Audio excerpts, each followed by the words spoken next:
Buenas noches. Muteado. ¿Me escucha, Muteado. Jaime? Nosotros lo escuchamos. Lejos. Yo escucho muy bien. Ah, está, Ahora perfecto, sí. perfecto. Gracias, Jaime, por estar ahí. Estaba escuchando también a Martín Tetas, con quien estamos hablando. Bueno, y justo eso le quería preguntar. ¿Usted ve que en la Argentina haya alguna chance al corto plazo de un acuerdo político entre los radicales, los macristas, los peronistas? ¿O es pensar en otro mundo? Yo aprecio mucho el pensamiento de Martín, me parece que es una de las revelaciones de estas elecciones. Pero desde el punto de vista del estudio de la política en el que estoy metido de cabeza, creo que es muy utópico. Lo que está pasando en el mundo es un colapso de la democracia representativa. Es un colapso total. A ver, yo estuve no asesorando a nadie, pero sí muy metido estudiando, haciendo encuestas, reuniéndome con políticos en la elección peruana.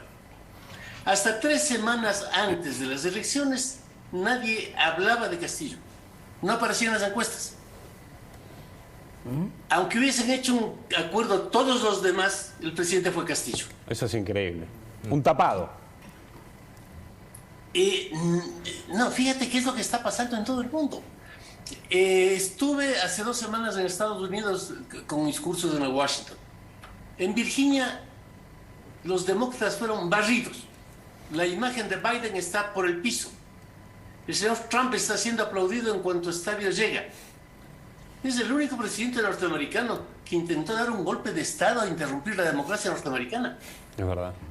O sea, es un señor que es un reality show, no es un político, no es un republicano. Ahora, mis colegas Jaime, de la facultad, todos mis colegas republicanos de la facultad están en el Lincoln Project combatiendo a Trump. Son republicanos anti-Trump. Ahora, Trump es un outsider del sistema. Jaime, le va a preguntar Jaime, Rubén Rabanal. Sí, Rubén Rabanal, ¿cómo le va? Ahora, Hola, Rubén, ¿eso ¿qué tal? pasa porque el mundo se cansó del sistema o porque lo que está sucediendo como en Estados Unidos es que hay malos gobiernos que están haciendo mucho daño? Porque lo que está pasando con Joe Biden es que el gobierno de Biden muchos lo consideran malo, técnicamente malo. Entonces, digamos, ¿a Trump lo quieren por bueno o a Trump lo quieren porque el otro se cansaron rápido porque está mostrando que es malo? Digo porque Lo se puede que aplicar en pasa- varios países esto, ¿no? Mira, la mente de la gente cambió. Somos seres humanos distintos desde hace unos 5 años más o menos. Lo que ocurrió ayer en Chile, en donde también estuve muy involucrado, discutiendo con políticos, haciendo encuestas, es sorprendente. Yo conocí a Kast en Buenos Aires hace unos 7 años. Me visitó, me dijo que estaba entrando a la política, me contó sus puntos de vista. Cast, Mira, el candidato que con ganó, esos ¿no? Le puntos, contamos a la gente. Candidato que ganó. el partidario de Pinochet que acaba de ganar en la primera vuelta. Va a balotaje. Sí. Lo que pasa es que no sé si usted Con todo coincida. lo que él decía, y le dije, mira, con esas ideas no tienes ningún chance. Si vos dices por televisión que admiras a Pinochet y que admiras la dictadura militar, honestamente me parece, cada uno puede pensar lo que le dé la gana, pero me parece disparatado, no tienes chance. Me equivoqué totalmente, se excedió primero ayer en las elecciones. Increíble. Es como que es difícil analizar la política, ¿no, Jaime? Es impredecible. Vamos a ver, el que sale tercero, y muy bien sale tercero, que es Franco Parisi, Estados Unidos. no pisó Chile en toda la campaña. Claro, Exacto. no vive en Chile. Vive en Alabama. Y tiene además un juicio de alimentos que le complica si llega a Chile. Entonces, tiene una serie de elementos complicados en su biografía que la prensa chilena puso al aire en la campaña. Jaime, ahora te vamos a preguntar qué opinás de las declaraciones de nuestro prestigioso embajador, pero antes te hago una pregunta a Mónica. No, quería preguntarle, porque usted dijo la gente ha cambiado desde hace unos 5 años. ¿Qué poder le atribuye a la manera que circula la información en las redes, esa dinámica donde todo el mundo opina en un gran barullo? ¿Cómo incide sobre este cuestionamiento y este bajón de las democracias tal cual las conocimos hasta hace unos pocos años? Exactamente ese es el punto central del cambio. Estamos viviendo la tercera revolución industrial, está instalándose ya la cuarta revolución industrial y los seres humanos somos distintos. Estábamos en ese cambio cuando la pandemia aceleró absolutamente el asunto. Nos encerró a millones y millones de personas y nos obligó a tener un curso de internet intensivo y aceleró el cambio de nuestra mente. Ahora lo que ocurre es que toda la gente se vincula directamente, pasa por encima de los partidos, las instituciones, de otra manera. todo. Mira, yo tengo encuestas. La última en México hace 15 días, en Colombia hace 2 meses, en Perú, en Chile, en todo lado. La gente cree que todos los políticos, sin excepción, son una porquería. No te digo que yo piense eso. Yo conozco también políticos decentes. Pero es lo que piensa la gente. No creen en las instituciones, no creen en el Congreso, no creen en la justicia, no creen en los medios de comunicación. Por, no eso aparecen, iglesia. por eso aparecen, Jaime, los fenómenos como Milei acá, que con antipolítica sacan 17 puntos. Que es, Pero desde luego, increíble. y hay que tomarlo en serio. Es un fenómeno que hay que tomarlo en serio. De Trump se reían a gritos cuando fue candidato. Varias veces el Partido Republicano le dijo, retírese, nos va a hacer el ridículo. Pues Trump lo fue.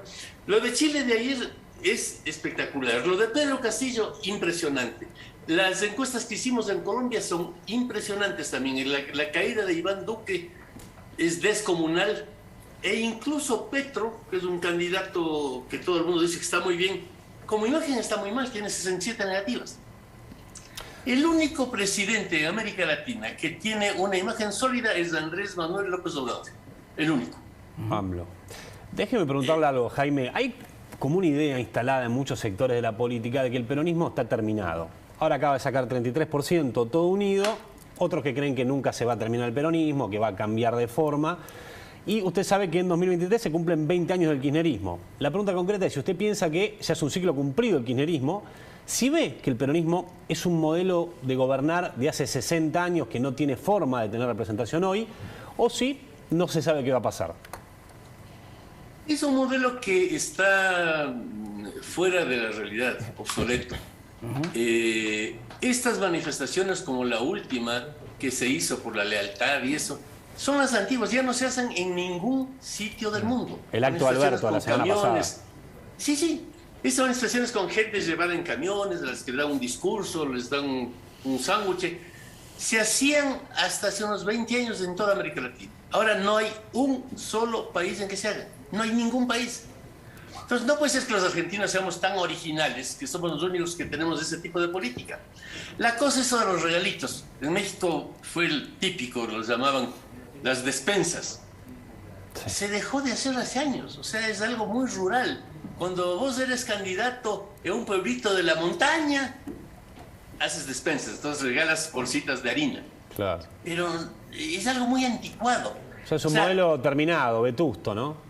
Sí, porque la gente, con esto del internet también y con el avance de la modernidad, es más rebelde. La gente ahora es rebelde. Yo a mi padre le trataba como un dios, de usted, no estaba de tú. Si yo tenía cualquier duda, papá, ¿dónde queda Júpiter? Ahí, perfecto, ahí está. Mi nieto, cuando viene a mi casa, apúrate viejo, vámonos a pasear. ¿Me cree que soy un compañero del parvulario? Claro. Sí. Yo le decía eso a mi viejo y me pegaba una cuando me hace una terrible. pregunta, yo le doy una respuesta. Tengo que lo diga, pues soy una persona conocidísima en el país, un intelectual muy respetado, ha escrito libros. Y él considera que no tanto. Me hace una pregunta, yo le respondo, se comunica directamente con Dios.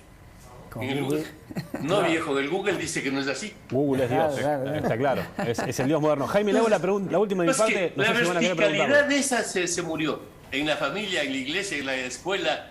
No puede seguir funcionando la política. Ahí está, la verticalidad se terminó. Acá está Martín Tetaz, exponente radical, que es parte de, por ejemplo, el espacio de Facundo Manes, que dice, se terminó la alianza juntos como la conocemos, en 2023 va a ser otra cosa. ¿Usted qué piensa? ¿Los radicales van a terminar empoderados de alguna manera? ¿No hay chance?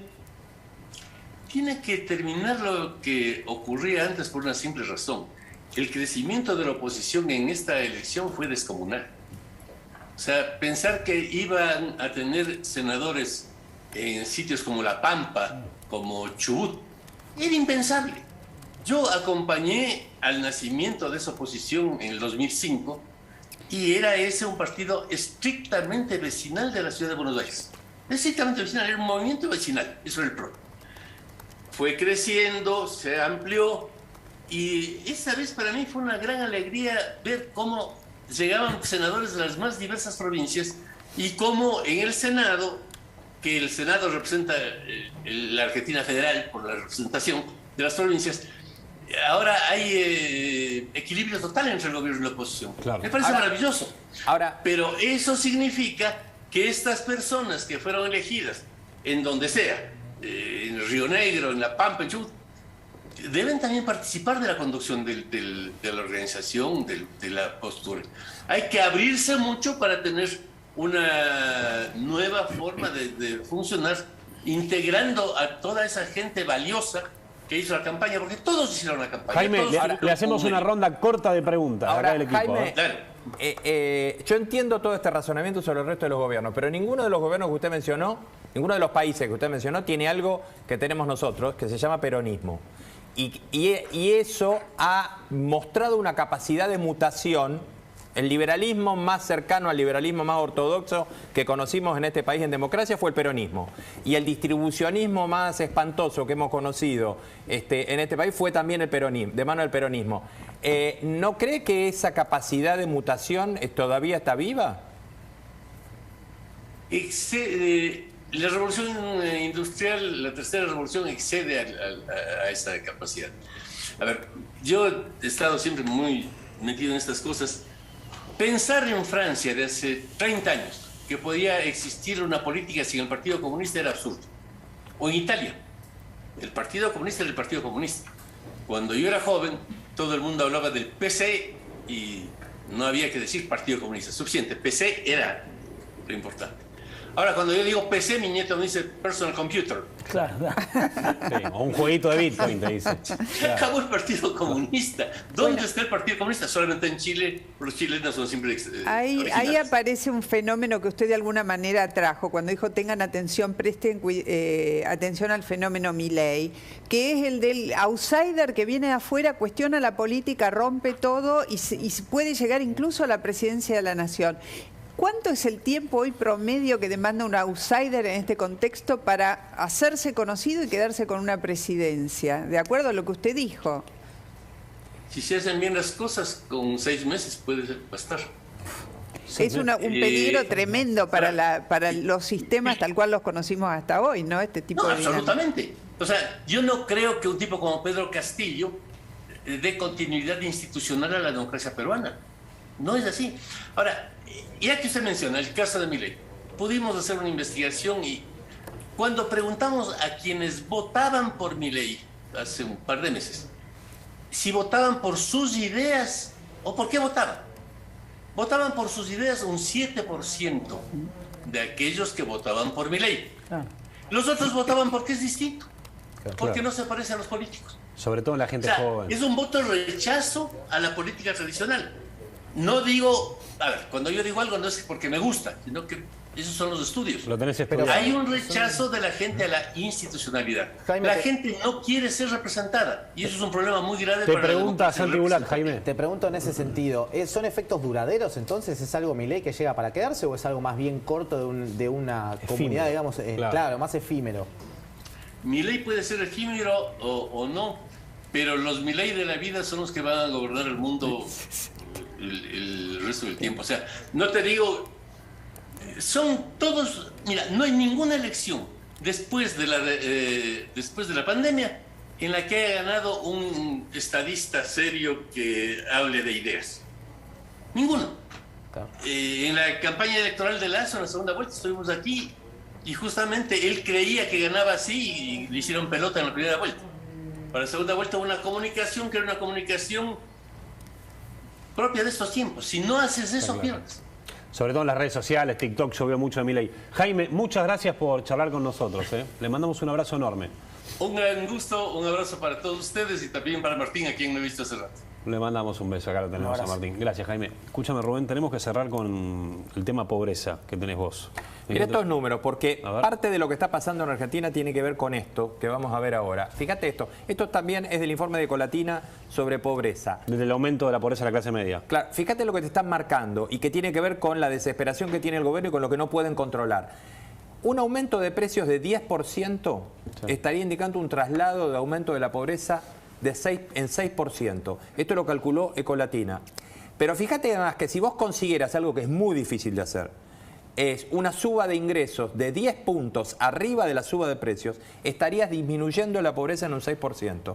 Es una ecuación invertida, pero lo que te está marcando es que si no solucionás el tema de la inflación, pues acá pusimos de vuelta el número para que quedara claro, 33%. 10 puntos es un montón. Es un montonazo, es un montonazo. Ahora, si no iniciás esa carrera, Lucas, si no empezás a pensar que la inflación, como dijo Martín, es un problema serio y no empezás a subir esta cuesta de tratar de recuperar el ingreso, nunca vas a solucionar el problema social. No hay forma en la manera en la que estamos. ¿Por qué? Porque hay algo que te lo agrego a esto. Cuando vuelvas del congelamiento, que en algún momento vas a tener que volver del Cuando vayamos a la realidad, decís vos. Sí, aunque el congelamiento sea medio falso, en algún momento vas a tener que sincerar esos precios. El problema se te va a multiplicar y eso lo tenés a la vuelta de la esquina.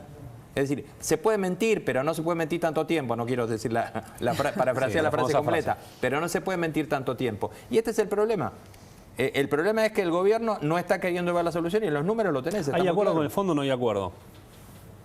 No. ¿Hay acuerdo con el hizo fondo? dedito. No, yo creo que sí, pero que va a ser antes de lo que la gente cree, más por el fondo que por el gobierno. Antes Creo que el de lo que la gente cree es ahora. Y lo que pasa es que al fondo se le cierra la ventana de la pandemia que le puede dar un tratamiento preferencial a la Argentina. Entonces necesita Le un conviene acuerdo al fondo rápido. que haya Le un conviene acuerdo. al fondo un acuerdo rápido. Definamos rápido. Pero- ¿Noviembre, diciembre? Probablemente, o enero, antes de marzo. Eso va a ser bueno, le va a dar previsibilidad a este gobierno. Yo creo que no va a cambiar demasiado. Ah, no. ¿Le puedo hacer una pregunta, una repregunta ya? Por favor. ¿Y lo cumplimos ese acuerdo? Porque yo creo que no lo van a cumplir. Por eso, como no se cumple, digamos, acabamos de reestructurar los bonos de la deuda hace un año. Pagan 20% de interés en dólares, los bonos argentinos. Sí. Los bonos reestructurados pagan 20% de interés en dólares. 20% de interés en dólares es exactamente lo mismo que si yo te digo, no te voy a pagar. Este bono lo vamos a volver a reestructurar. Y vos me vas a decir, pero si lo reestructuraste hace un año. Bueno, lo vamos a reestructurar de vuelta. Pero eso tiene que haber un consenso con la oposición, por lo menos eso es lo que pide el fondo de alguna manera, que todo esté aprobado en conjunto, ¿no? Sí, pero ellos van a tener que hacer un sendero, ¿no? El sendero es medio mentiroso, pues yo te voy a decir, el déficit fiscal es, por ejemplo, 2,5 puntos del producto del año que viene. Entonces, ¿y qué pasa si no es 2,5? ¿Qué pasa si cuando va a la mitad del año ¿A cuánto se es podría 3? llevar razonablemente en una Está bien, pero entiéndame el punto que quiero hacer. La naturaleza de un acuerdo serviría si tuviera adentro las reglas para el cumplimiento si vos te alejás. Porque los contratos no son irrelevantes cuando todo el mundo los cumple. La importancia de los contratos es cómo se resuelven cuando alguien no cumple. Entonces acá, si Argentina se desvía de la meta fiscal o de la meta monetaria, que ahora puede firmar cualquier cosa, yo te puedo firmar que voy a bajar 10 kilos en las próximas 2 semanas. Pero Yo si te lo no puedo podés, firmar. no podés. Lo que va a pasar después, o sea, firmar es fácil que voy a bajar los 10 kilos. Esto es lo que va a pasar con un acuerdo con el fondo. Argentina le va a decir, sí, bajo 10 kilos en los próximos 10 meses. Le va a poner Argentina. Al primer mes, cuando ya vea que no baja el kilo que le toca bajar ese mes, ¿qué es lo que va a hacer Argentina? ¿Va a ser más aeróbico? ¿Va a ser más dieta? Ese mecanismo tiene que estar dentro del acuerdo. O sea, ese mecanismo tiene que decir, el acuerdo le tiene que decir, mire, si no llego si el ajuste no es suficiente, ¿qué voy a hacer para alcanzar esa senda que me comprometí con el Chicos, fondo? tengo una tiranía en la cucaracha que me dice que hay que cerrar el programa. Gracias. Gracias. Una pregunta muy corta para Moni. ¿Habla Cristina, no habla Cristina? ¿Habla ahora, no habla...? Uy, hay que ser